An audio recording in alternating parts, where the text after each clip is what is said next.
కొనుక్కున్న ఏ వస్తువులు కొనుక్కున్నా బిల్లు చేపించి దాంట్లో జిఎస్టీ వసూలు చేస్తే ఇట్లాంటి చిన్న చిన్న మన పరిపాలనలో చిన్న చిన్న కరెక్షన్స్, దీంట్లో పెద్ద భారము లేదు, పెద్ద ఎవరిని మనం అనవసరంగా తప్పించుకుంటున్న వాళ్ళని పట్టుకోవడమే మన పని. మనం కొత్తగా వాళ్ళ మీద ఏం అదనపు భారం మోపడం లేదు.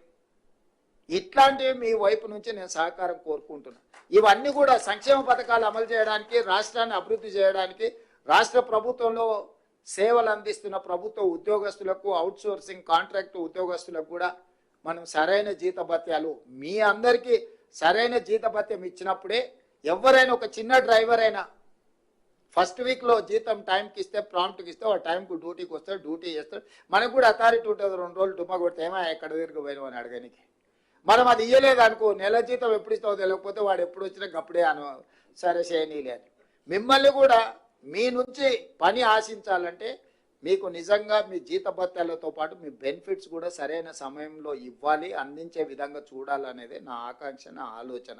తప్పకుండా మీరు ఏవేవైతే విషయాలు నా దృష్టికి తీసుకొచ్చిండ్రో వీటన్నిటిని ఇయ్యాల పెంచిన ఒక్క డిఏతోని నాకు ప్రతి నెల 227 కోట్ల రూపాయల అదనపు భారం పడుతుంది.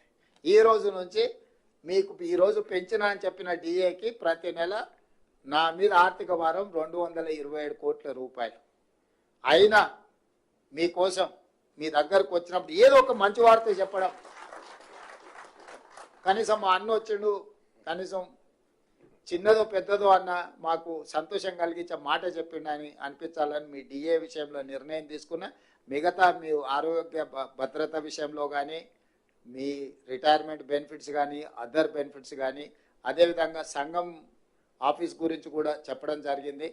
తొందరలోనే జిల్లాలో రకరకాలుగా నచ్చితే నజరానా టైపుల మండలాలు, రెవెన్యూ డివిజన్లు, జిల్లాలు ఆయన చేసిపోయాడు.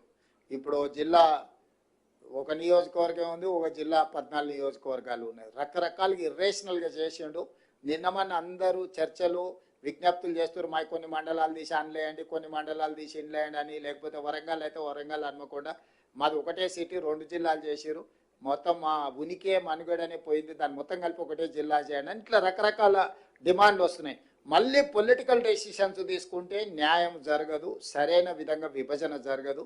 తొందరలోనే ఒక రిటైర్డ్ హైకోర్టు ఆర్ సుప్రీంకోర్టు జడ్జితో పాటు ఆఫీసర్స్, రెవెన్యూ, ఈ ఇతర శాఖలలో పనిచేసిన అధికారులతోని మనం ఒక కమిటీ వేసుకుందాం. నియోజకవర్గాల పునర్విభజన, అంటే నియోజకవర్గాల పునర్విభజన ఎట్లయితే గతంలో చేసినప్పుడు ఒక కమిషన్ వేసి, ఆ కమిషన్ ద్వారా పబ్లిక్ హియరింగ్ చేసి, వివిధ ప్రాంతాల పర్యటన చేసి ఎట్లయితే సమాచారాన్ని సేకరించి చేసిండ్రో, ఈరోజు మండలాలు కానీ, రెవెన్యూ డివిజన్లు కానీ, జిల్లాలు కానీ వీటిని తగ్గించడం అనను, పెంచడం అనను, వీటిని రేషనలైజ్ చేయడం.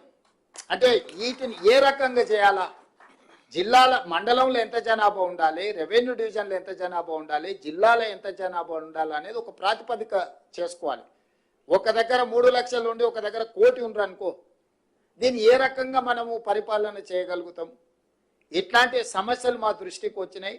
తొందరలోనే దీనికి సంబంధించి రేపు బడ్జెట్ సమావేశాలలో పూర్తి స్థాయిలో చర్చ చేస్తాము. చేసి ఒక retired high court or supreme court judge నేతృత్వంలో ఒక కమిషన్ అపాయింట్ చేస్తాం. ఒక 6 నెలల్లో అన్ని ప్రాంతాలు పర్యటన చేసి ప్రజల డిమాండ్స్ తీసుకొని ఫస్ట్ మండలాలు రేషనలైజ్ కావాలి. ఇవాళ ఒక మండలం 1,50,000 జనాభా ఉంటే ఒక మండలం 4,000, 3-4 గ్రామాలు కలిసి కూడా మండలం చేసిపోయారు గతంలో. ఓ లీడర్ నచ్చితే ఆ లీడర్ ఊరినే దాని చుట్టూతో 2 ఎంపీటీసీలు కలిపి 3 కలిపి ఒక మండలం చేసింది. నేను అంతకుముందు ఎంపీగా ఉంటే మల్కాజ్గిరి పార్లమెంట్లో జిల్లా పరిషత్ మీటింగ్కి పోయి కూర్చున్నాం, అందరు కూర్చొని కింద చూస్తే ఎవరు లేరు. నేను సీఈఓని అడిగిన, మీటింగ్ స్టార్ట్ చేయాలి కదా, జడ్పీ జిల్లా పరిషత్ వీళ్ళంతా ఎక్కడ ఉన్నారని. వచ్చారు కదా సార్, అందరు వచ్చారు, స్టార్ట్, అందరు ఏడు ఉన్నారా అంటే ఒక ఆయన చైర్మన్, ఇంకొక ఆయన వైస్ చైర్మన్, ఇంకొక ఆయన ప్రతిపక్ష నాయకుడు, అందరు ఇక్కడనే ఉన్నారు. 5 మంది కలిపి జిల్లా పరిషత్. 5లో ఒక ఆయన నేను వస్తలేనని చెప్పి మిగతా 4 వచ్చి నా పక్కల్ని ఇటు కూర్చురు, కింద ముందలు ఎవరు లేరు, ఎవరి దిక్కు చూసి మాట్లాడాలి. అది కూడా ఒక జిల్లా పరిషత్ కింద చేసిర్రు. సో ఇట్లాంటి తప్పుల వల్ల పరిపాలన ఒక నమ్మకం లేని పరిస్థితులు వచ్చినాయి. అందుకే ఈ మధ్యలో డిమాండ్ చేసే వాళ్ళందరికీ నేను విజ్ఞప్తి చేస్తున్నా, మిత్రులు కొంతమంది అది అట్లా చేసిరు ఇది ఇట్లా చేసిరు. అయ్యా, హైదరాబాద్ పేరు నేను పెట్టింది కాదు, మేడ్చల్ మల్కాజ్గిరి పేరు నేను పెట్టింది కాదు, సైబరాబాదు నేను పెట్టింది కాదు. ఈ మూడే పేర్లు కాదు ఇప్పుడు నిన్న వచ్చిన మున్సిపల్ పోలీస్ కమిషనరేట్లు వచ్చినాయి. రంగారెడ్డి జిల్లా యాస్టీజ్ అంతకుముందే ఉంది, భువనగిరి అంతకుముందే ఉంది, సంగారెడ్డి అంతకుముందే ఉంది. వాటినే పోలీస్ కమిషనరేట్లు ఏరియాలు సరిహద్దులు అడ్జస్ట్మెంట్ చేసినాం. క్రైము, డెవలప్మెంటు వీటన్నిటిని ఒక దృష్టిలో పెట్టుకొని ఉతగానే సికింద్రాబాద్ మీద కక్ష కట్టి సికింద్రాబాద్ను మొత్తం మాయం చేస్తున్నాను. అసలు సికింద్రాబాద్ పేరు ఉన్నదేడా, నేను తీసిందేడా? హైదరాబాద్ సికింద్రాబాద్ జంట నగరాలు హైదరాబాద్ మున్సిపల్ కార్పొరేషన్లో, గ్రేటర్ హైదరాబాద్ మున్సిపల్ కార్పొరేషన్లో యాస్టీస్గా ఉన్నాయి.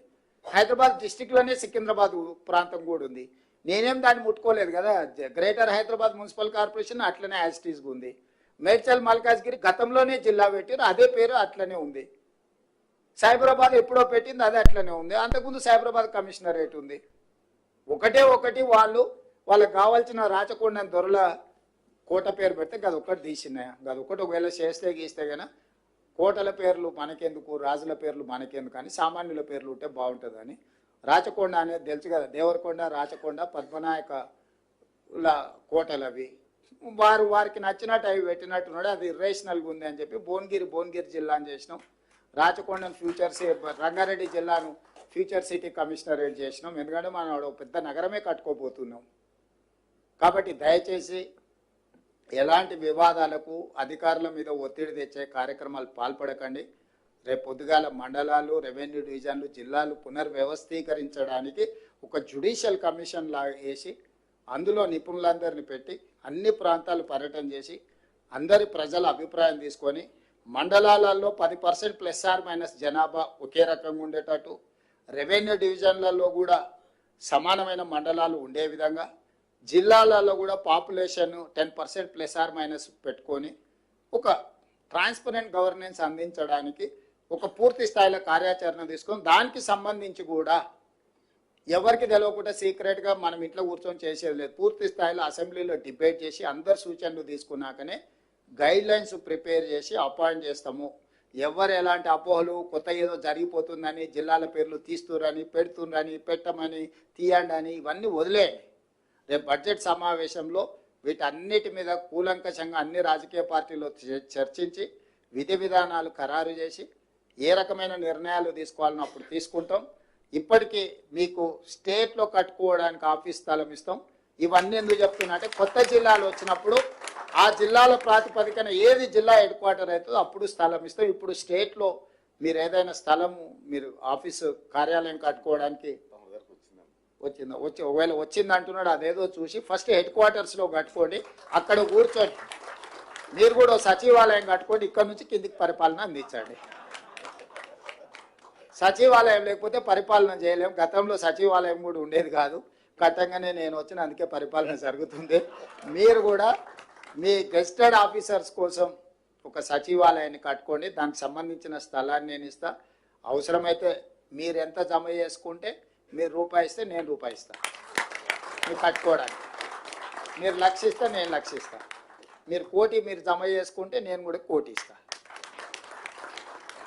మీరు ఎంత జమ చేసుకొని అన్న మా దగ్గరకు ఇది ఉన్నది ఇంత అంటే అంత మ్యాచింగ్ గ్రాంట్ ఇస్తా. 50-50 మీరు ఒక 50% పెట్టుకొని నేను ఒక 50% ఇస్తా. ఒక మంచి వివిధ రాష్ట్రాల నుంచి కూడా గెస్టెడ్ ఆఫీసర్స్ అసోసియేషన్ వస్తే మీ దగ్గర చూసారే, Telangana gazetted officers association office చాలా బాగుంది. చాలా సమాచారం అంతా ఇక్కడ అందుబాటులో ఉంది అనే విధంగా మీరు కట్టుకోండి. నా వైపు నుంచి ఎప్పుడు మీకు సంపూర్ణమైన సహకారం ఉంటుంది. మీరందరూ కూడా ఈ ప్రభుత్వం మీద అనుకొని నడపండి. ఇది నాది కాదు, మనందరి ప్రభుత్వం ఇది. ప్రజలకు మనం సేవ చేయాల్సిన అవకాశం దొరికింది. ఇన్ని కోట్ల మంది ఉన్నారు. 5 లక్షలే ప్రభుత్వ ఉద్యోగులు. దాదాపు 4 కోట్ల మంది నుంచి 5 లక్షలే మీరు సెలెక్ట్ అయినారని అంటే ఇది ఒక గొప్ప అవకాశం. 4 కోట్ల మందిలో మేము 200 మందిలో మేము ఉన్నామంటే ఇంకా గొప్ప అవకాశం. ఇది ప్రజలు ఇచ్చిన అవకాశం. మనం సద్వినియోగం చేసుకుందాం, మన సమస్యలు పరిష్కరించుకుందాం. ఒక మంచి పరిపాలనకు మనం ఆదర్శంగా నిలబడదాం. ప్రభుత్వం ఎప్పుడు మీకు సహకారాన్ని అందిస్తుంది. మీరు లేవనెత్తిన విషయాలు శ్రీనివాస్ గారు, మీ అసోసియేషన్ వాళ్ళందరూ చాలా ఇచ్చిండ్రు, అన్ని ఇక్కడ ఉన్నాయి. వీటన్నిటినీ మా చీఫ్ సెక్రటరీ గారికి ఇచ్చి ఎగ్జామిన్ చేసి మళ్ళీ ఒకసారి మీ అసోసియేషన్ చీఫ్ సెక్రటరీ గారితో మీటింగ్ ఏర్పాటు చేస్తాను.